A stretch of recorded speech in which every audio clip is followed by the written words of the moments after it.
कहा गया है किसी भी व्यक्ति से 5 मिनट आप बात करिए, यदि बुद्धिमान व्यक्ति है तो वो 5 मिनट की वार्ता में ही जीवन का आकलन कर लेता है कि सामने वाला क्या है। 5 मिनट बहुत है। याज्ञवल्क जी कहते हैं कि भरद्वाज जी, मैंने आपका गुण और आपका शील दोनों जान लिया। गुण कैसे जान लिया? आप भगवान शंकर के भक्त हैं, ये आपका गुण है। आप राम जी के परम भक्त हैं, ये आपका गुण है। सुच सेवक तुम राम के रहित समस्त विकार, ये आपका गुण है। और शीलता कैसे पता चली? आपने पूछा राम कथा और मैंने आपको सुनाया शिव कथा, और आप मौन होकर चुपचाप सुनते रहे। इससे आपके जीवन की शीलता का पता चल गया। आपके दोनों गुण और शील को मैं जान गया। शीलता प्रति उत्तर से बचाती है।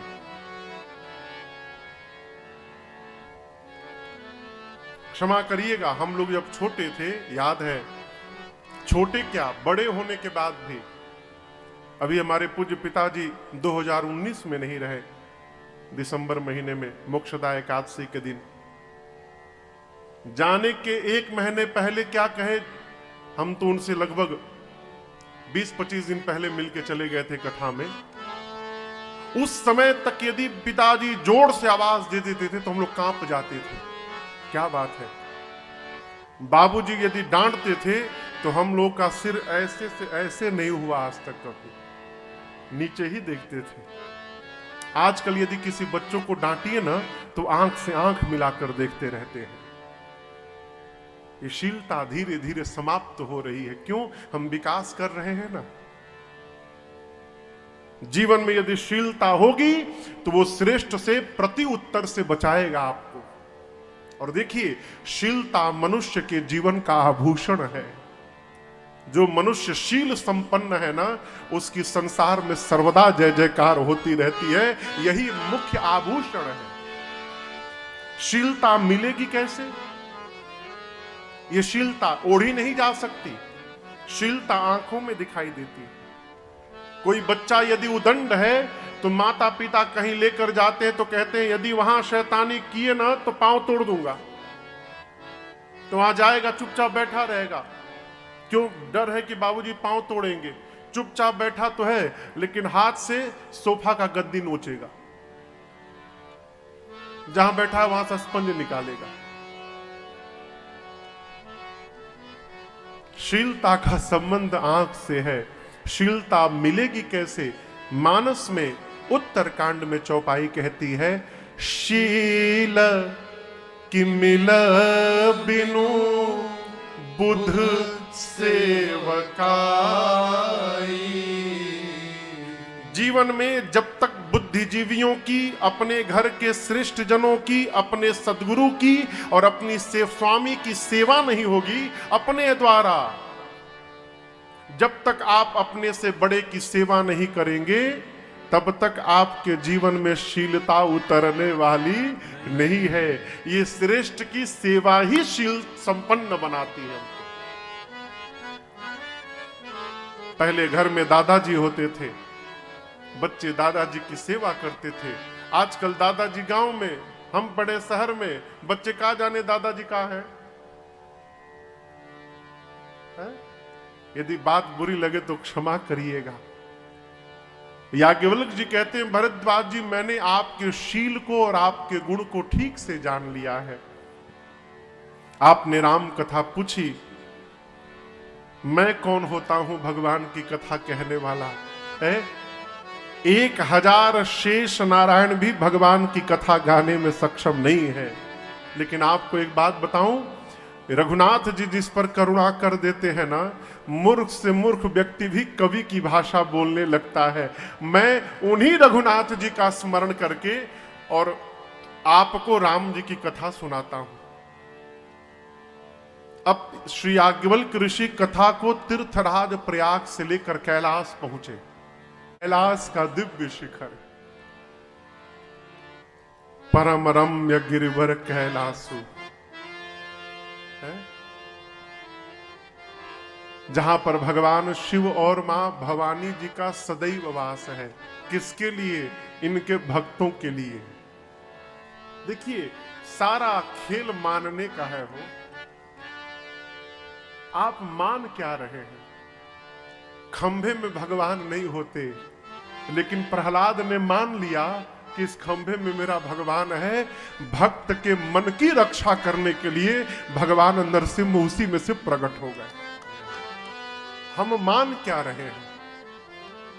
सामान्य जीव के लिए तो पहाड़ है बस कैलाश, लेकिन भगवान शंकर के भक्तों के लिए कैलाश पर्वत नहीं है, साक्षात भगवान शिव का स्वरूप है। वहां पर मां पार्वती और भगवान शिव जी का नित्य सदैव वास है। कल आपसे मैंने निवेदन किया, भगवान शंकर एक स्वरूप से साकेत में भगवान श्री राम की सेवा में रहते हैं। भगवान शंकर एक स्वरूप से नित्य भक्त कैलाश पर रहते हैं, और वही भगवान शंकर एक स्वरूप से आचार्य का रूप धारण करके नाना स्वरूप में और धरती पर विचरण करके और धर्म की ध्वजा को फहराते रहते हैं। ये आचार्य का व्यवहार है। सदा जहां शिव उमा निवासु। ये संशय मत करिएगा कि कैलाश में सुबह में मिलेंगे कि शाम को मिलेंगे, सदैव वास। उस कैलाश पर एक विशाल बट का वृक्ष है। बट कहें तो बरगद। बरगद को विश्वास का प्रतीक माना गया। जीवन में साधक को स्थान का सदैव ध्यान रखना चाहिए। स्थान आप भी अनुभव करिएगा। घर के किसी एक विशेष स्थान पर जब आप भजन करने बैठेंगे तो आपका भजन में मन लगा करेगा। क्यों? उस स्थान के परमाणु ऐसे हैं कि आपको सात्विक विचार की ओर लेके जाते हैं। कहां बैठ के भजन करना है, कहां बैठकर भोजन करना है, कहां बैठकर जगत की चर्चा करनी है, कहां बैठकर पारिवारिक चर्चा करनी है, कहां बैठकर व्यापारिक चर्चा करनी है, कहां बैठकर आध्यात्मिक चर्चा करनी है, हर स्थान निश्चित होना चाहिए।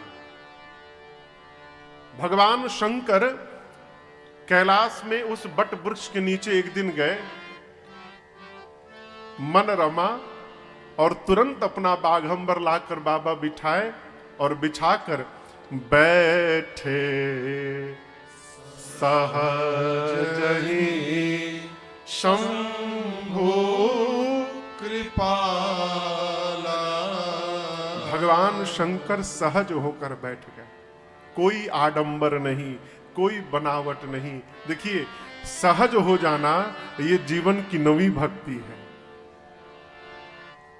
नवम सरल सब सन छल ही। सरल हो जाना, सहज हो जाना, सुनने में जितना सरल है होने में बड़ा कठिन है। हो सरल होना सुनने में कितना सरल है ना। सरल बनिए, लेकिन होने में बड़ा कठिन है। इसीलिए राम जी ने इसको नवे पायदान पे रखा, सबसे अंत में। सरल हो जाना, सहज होकर भगवान शंकर बैठे। यहां कृपाला कहा, क्यों? आज संसार के जीव पर भगवान शंकर राम कथा सुनाकर कृपा करने वाले हैं, इसलिए गोस्वामी जी ने कृपाला लिखा। शंभु कृपाला। शांत स्वरूप धारण करके भगवान शंकर बैठे, प्रसन्न मुद्रा में है। यहां दबाव कम रहेगा ना, तो यहां सहज प्रसन्नता बनी रहेगी।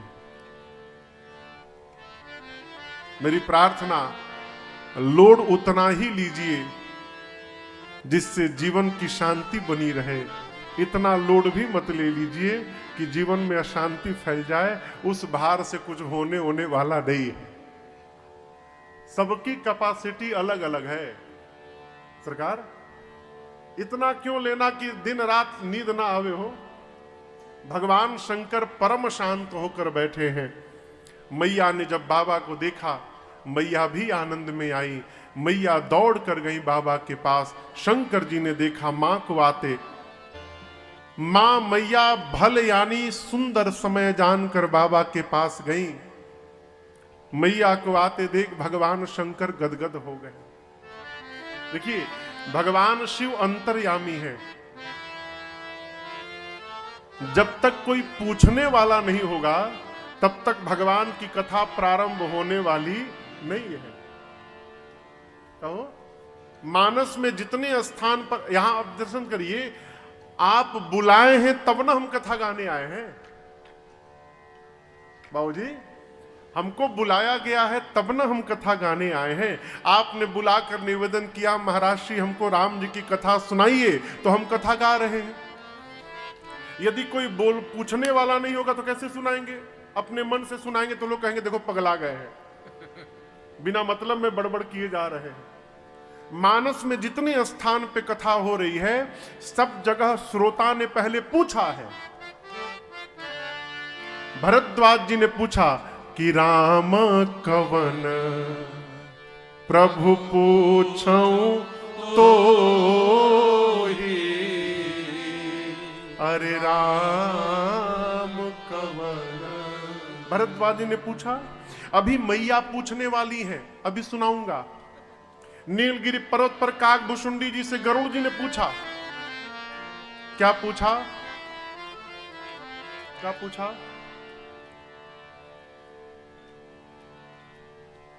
कहिए।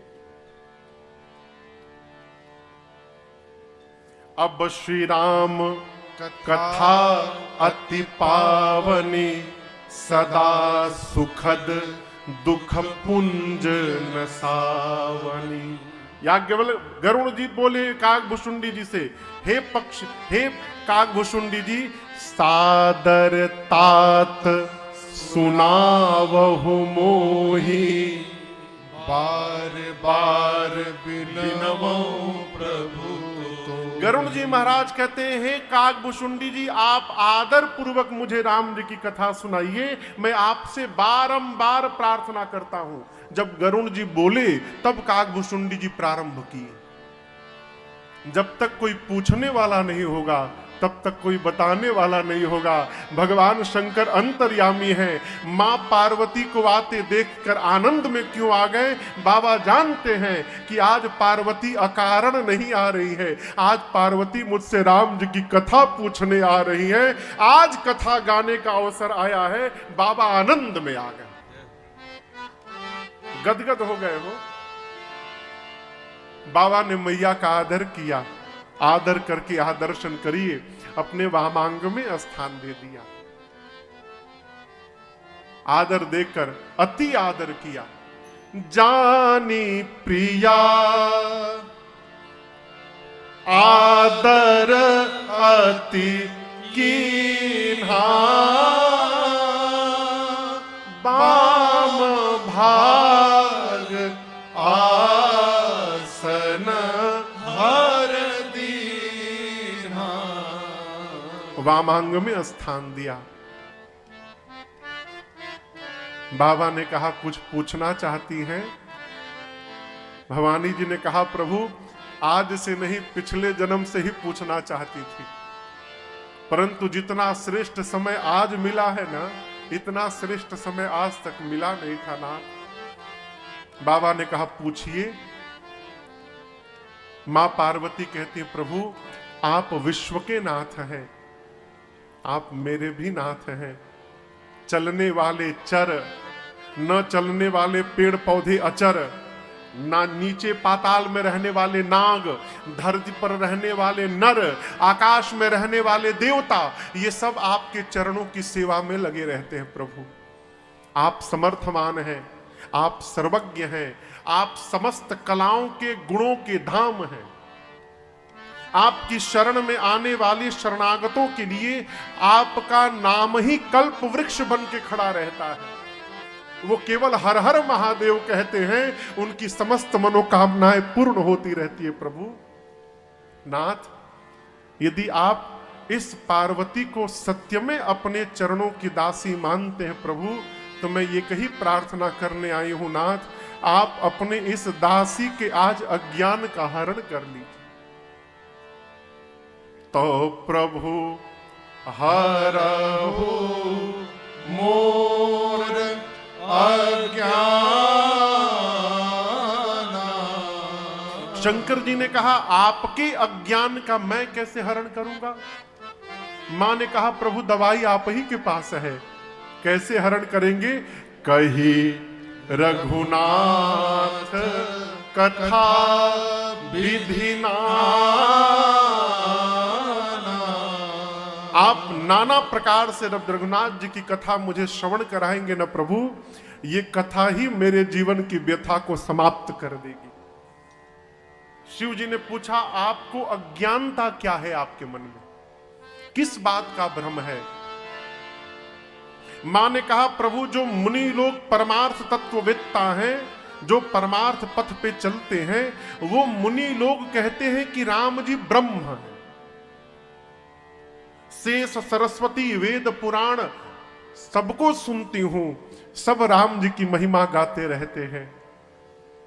ये तो सब बाहर वाले हैं प्रभु, आप मेरे स्वामी हैं।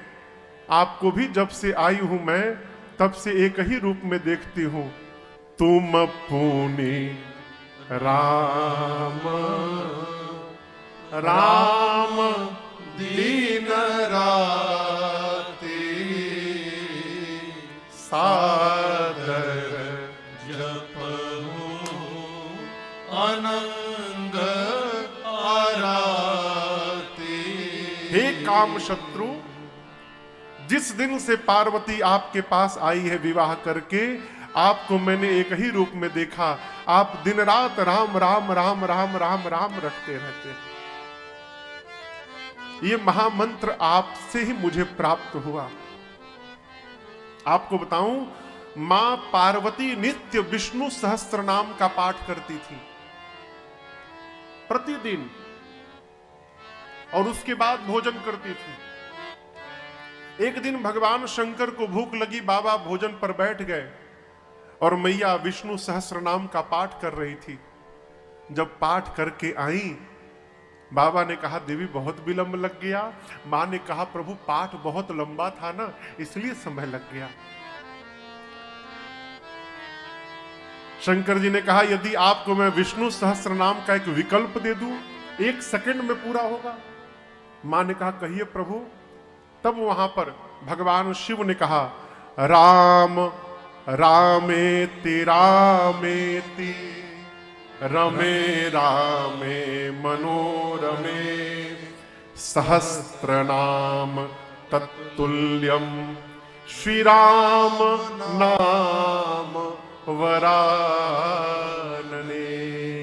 देवी यदि आप एक बार राम बोल देंगी तो सहस्त्र नाम विष्णु जी का पढ़ने का जो फल है वो केवल राम जी का एक बार नाम लेने से फल प्राप्त हो जाता है। इसलिए आपको केवल राम राम कहना है।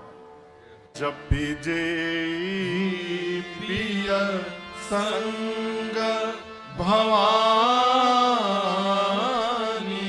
उस दिन से बाबा और मैया दोनों एक साथ राम जी के भजन में लग गए। मां कहती है प्रभु आपको भी मैंने देखा है, आप भी दिन रात राम राम राम राम रटते रहते हैं। मेरा प्रश्न है, मुनि लोग, सरस्वती, शेष, वेद, पुराण, आप सभी लोग जिन राम जी की चर्चा करते हैं प्रभु, क्या ये अयोध्या वाले महाराज दशरथ जी के आंगन में जो राम जी खेल रहे थे वही राम जी हैं, कि दशरथ जी के आंगन वाले कोई और राम जी हैं, और आप लोग जिनकी चर्चा करते हैं वो कोई अलौकिक अजन्मा परम तत्व परम ब्रह्म स्वरूप कोई दूसरे तत्व हैं? मैं क्यों प्रश्न कर रही हूं? मन में संशय है। जो नृपतनय तब ब्रह्म किनी, और ब्रह्म है तो नारी बिरह मति भोरी। जहां तक मुझे पता है कि ब्रह्म का जन्म नहीं होता, ब्रह्म का कोई आकार नहीं होता, ब्रह्म निराकार होता है। प्रभु यदि राम जी ब्रह्म है तो भला एक ब्रह्म राजा का बेटा कैसे बन गया? और राम जी यदि एक राजा के पुत्र हैं तो एक जन्म लेने वाले राजपुत्र को आप लोग ब्रह्म क्यों बता रहे हैं? क्या राम जी ब्रह्म हैं तो ब्रह्म होने के बाद पत्नी के लिए रोएंगे? नारी बिरह मति भोरी, पिछले जन्म में उनकी लीला मैंने अपनी आंखों से देखी। जब से ब्याह करके पार्वती आई है तब से आपके मुख से उनकी महिमा सुनी। देखी चरित महिमा सुनता प्रभु भ्रमति बोधि अति मेरे मन में भ्रम हो गया है। स्पष्ट विरोधाभास दिखाई पड़ता है। प्रभु यदि राम जी कोई अन्य तत्व हैं, अकल हैं, अनीह हैं, अभेद हैं, तो वो भी मुझे बताइए। पिछले जन्म में सती के रूप में मैं थी तो आपसे मैं विवाद कर रही थी प्रभु, लेकिन आज पार्वती आपके साथ विवाद नहीं नाथ, आज मैं आपके साथ संवाद करना चाहती हूं। मैं राम जी की कथा सुनना चाहती हूं प्रभु। आप सबसे पहले ये बताइए वो निर्गुण ब्रह्म सगुण कैसे हो गए, निराकार साकार कैसे हो गया? फिर राम जी के जन्म की कथा सुनाइए, भगवान के उदार बाल चरित्र की कथा सुनाइएगा, सीताराम जी के विवाह का प्रसंग सुनाइएगा। विवाह के बाद तो राजा बनने वाले थे ना, ऐसा कौन सा दोष हो गया राम जी से कि उनको वन में जाना पड़ा, वो सुनाइएगा। राज तजा सो दूषण काहि, क्यों चले गए? वन में राम जी ने कौन कौन सी लीलाएं की वो सुनाइएगा। प्रभु किस प्रकार से दुष्ट रावण का राम जी ने अंत किया वो सुनाइएगा। वापस आए, आकर राजा बने, राजा बनने के बाद राम जी ने अयोध्या में क्या क्या किया वो सुनाइएगा। और उसके बाद अपनी प्रजा के साथ कैसे अपने धाम चले गए आप मुझे वो सुनाइएगा। प्रजा सहित रघुवंश मणि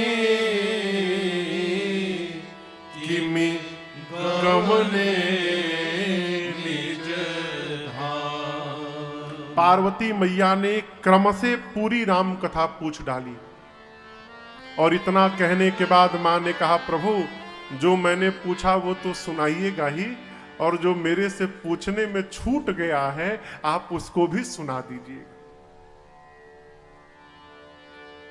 संत लोग आर्त अधिकारी कहीं प्राते हैं ना तो गूढ़ से गूढ़ तत्व को भी प्रकाशित कर देते हैं। उसी आर्त भाव से आपकी दासी आपसे प्रश्न करती है नाथ, आप मुझे विधिवत सुनाइए भगवान की कथा। मां भवानी के मुख से भगवान श्री राम के विषय में प्रश्न को सुनकर भगवान शंकर आनंद में आ गए। देखिए मनुष्य के शरीर में जो आपको भगवान की याद दिला देना, आपके लिए उससे बड़ा हितैषी दूसरा कोई नहीं हो सकता है। वो भी इष्ट की याद दिला दे। मैया ने प्रश्न किया और प्रश्न का परिणाम देखिए। जैसे मां प्रश्न करती गई, हर जैसे मां ने प्रश्न किया, देखिए सहज व्यवहार की बात, किसी भी व्यक्ति का नाम सुनते उसका चेहरा आंखों के सामने आ जाता है, जिसको आप जानते हो। आता है ना? कहिए, भले आप वर्षों न मिले हो, नाम स्मरण में आते सबसे पहले चेहरा सामने आता है। जैसे मां पार्वती ने प्रश्न किया, श्री रघुनाथ रूप उर आवा, भगवान शंकर के हृदय में रघुनाथ जी प्रकट हो गए हो। भगवान राम का स्वरूप आया और हृदय में भगवान का रूप आया तो शंकर जी परमानंद अमित सुख पावा, भगवान शिव परमानंद में डूब गए। आनंद में शरीर का बोध रहता है, परमानंद में शरीर का बोध समाप्त हो जाता है। फिर जीव विदेह की स्थिति में प्रवेश कर जाता है, जिसमें जनक जी महाराज रहा करते थे। विदेह यानी जो देह से ऊपर हो, उठ गया हो, जिसे अपने, देखिए मनुष्य जब बेहोश होता है ना, तो वो विदेह की अवस्था में चला जाता है। लेकिन विदेह की अवस्था में और बेहोश होने में एक अंतर है। बेहोश होने पर उसकी आंखें बंद रहती हैं और विदेह होने पर आंखें तो खुली हैं। वो संसार का व्यवहार भी करता है, लेकिन अपने शरीर से उपरति प्राप्त करके रहता है। वो सर्वकाल ब्रह्म भाव में लीन रहता है, उसे विदेह कहते हैं। ये अवस्था कब आती है? जब आनंद नहीं, जब जीव को जीवन में परमानंद की प्राप्ति होती है, तो वो उसी में विलीन हो जाता है। हमारे श्रीधाम में एक महात्मा थे, अब तो नहीं रहे वो। सरकार वो बीड़ी पीते थे, बीड़ी यहां लगाते थे, यहां। कई लोग यहां पीते हैं ना, कई लोग ऐसे वो यहां लगाते थे, यहां पर बीड़ी लगा लेते थे और खींचते थे।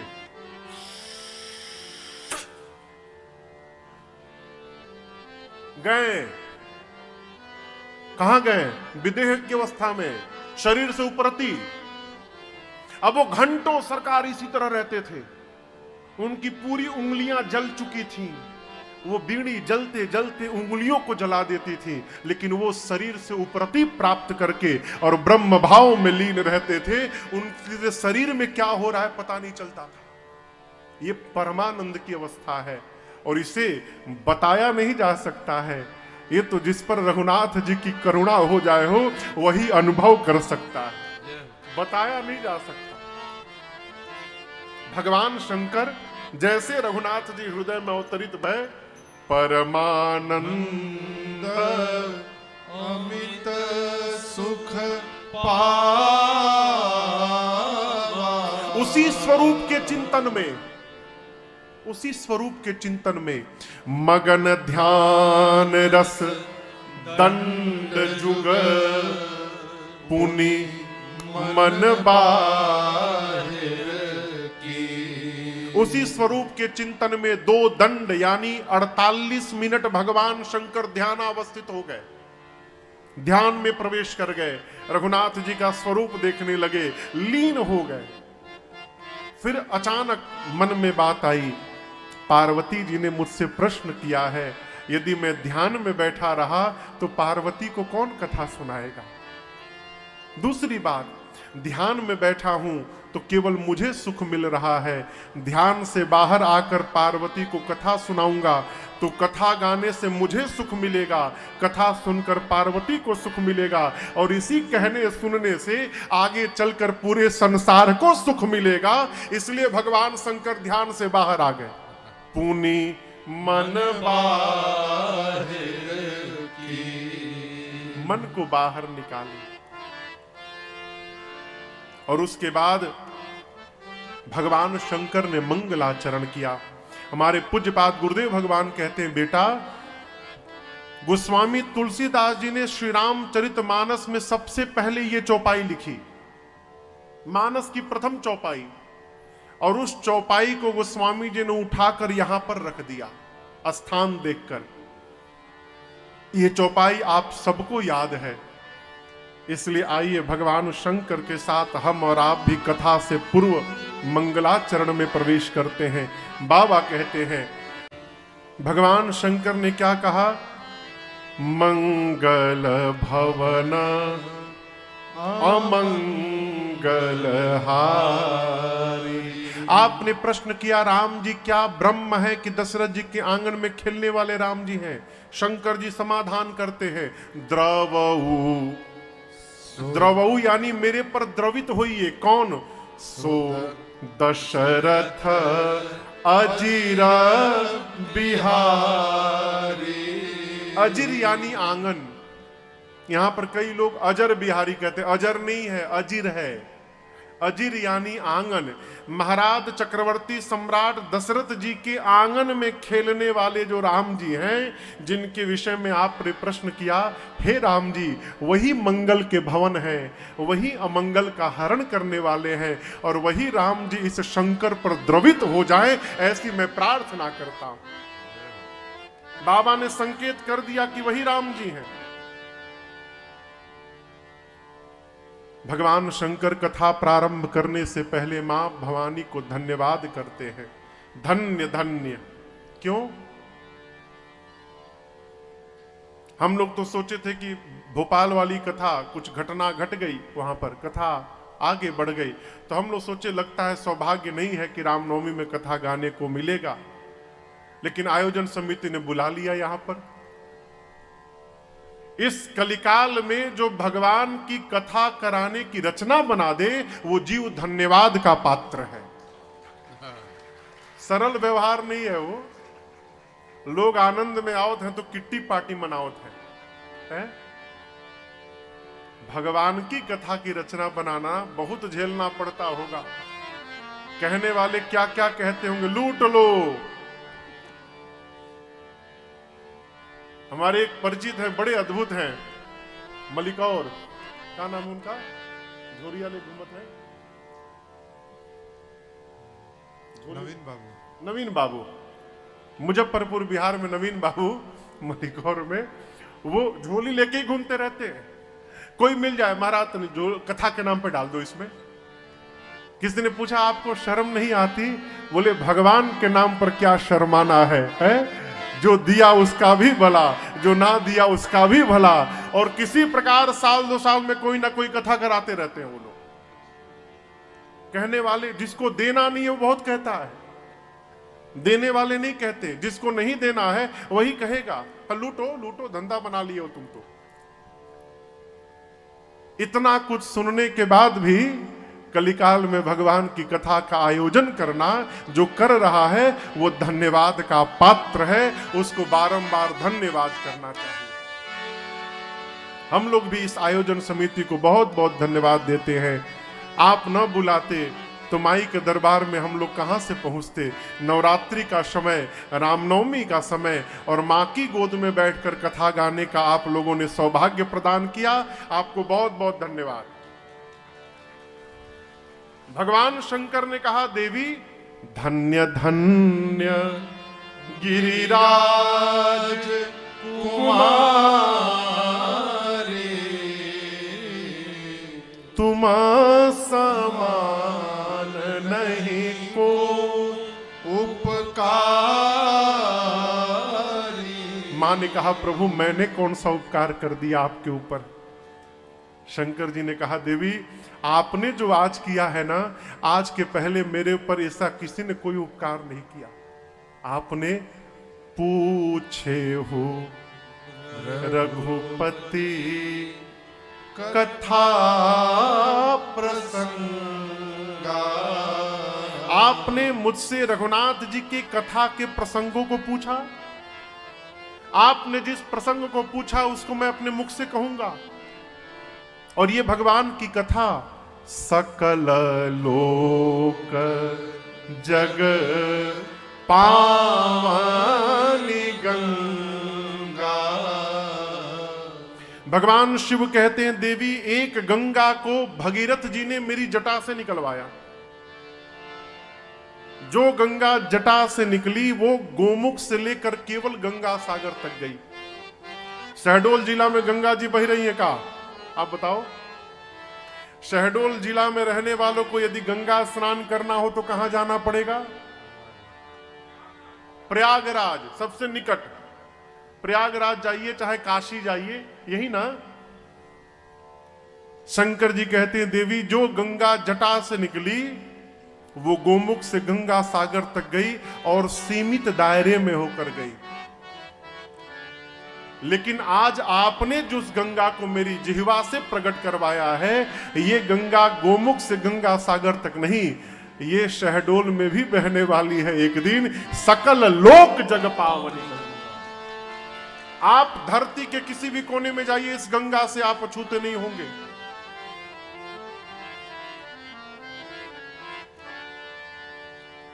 मेरी भी प्रार्थना है, उन्हीं गंगा जी को अपने मस्तिष्क में भरकर मैं भी लाया हूं यहां पर।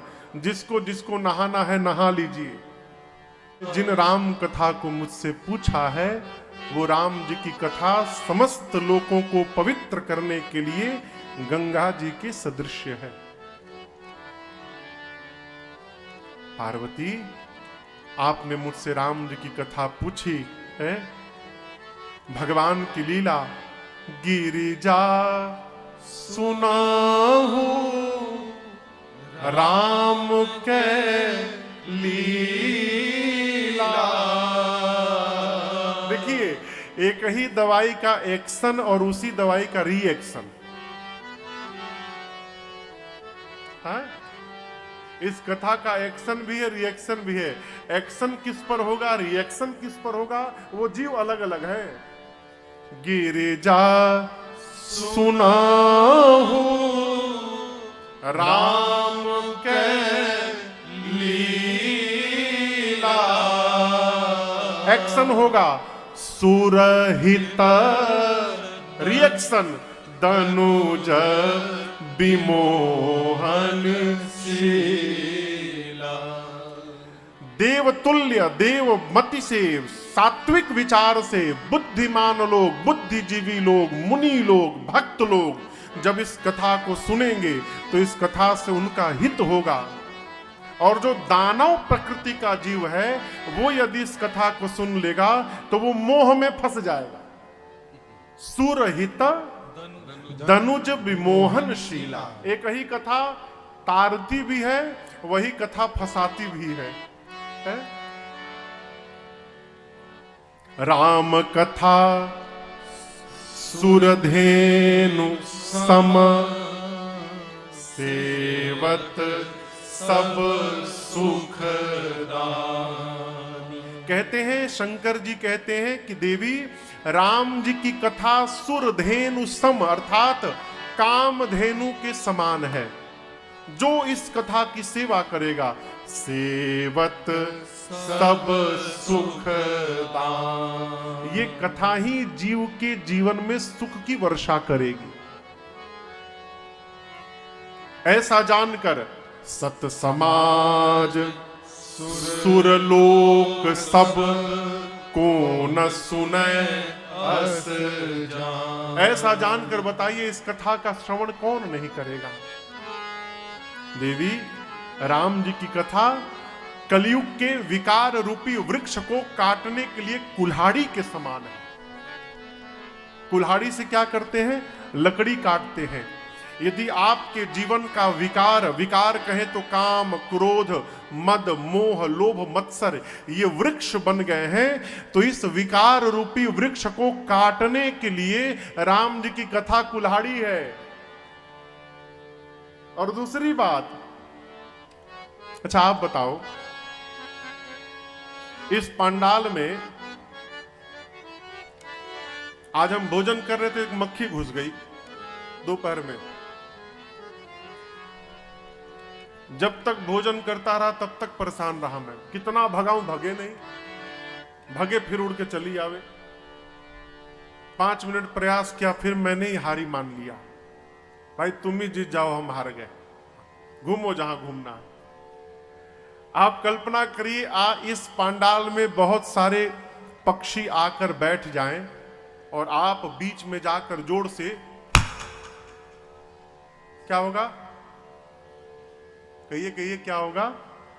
पक्षी उड़ जाएंगे ना। ठीक उसी प्रकार भगवान शंकर कहते हैं, देवी राम कथा सुंदर करतारी। राम जी की कथा हाथ की सुंदर ताली है। इस ताली के बजने से पक्षी उड़ते हैं और इस कथा रूपी ताली के बजने से संशय विहग उड़ावनी हारी। जो भी इस कथा रूपी ताली को जीवन में बजाता रहेगा, उसके जीवन में संशय रूपी जितने पक्षी बैठे हैं, इस कथा के ताली बजने से संशय के पक्षी अपने आप उड़ के चले जाएंगे, उनको भगाना नहीं पड़ेगा। ये कथा की महिमा है। भगवान शंकर कहते हैं, देवी राम जी का नाम, भगवान का गुण, भगवान का चरित्र ये सुहावना है।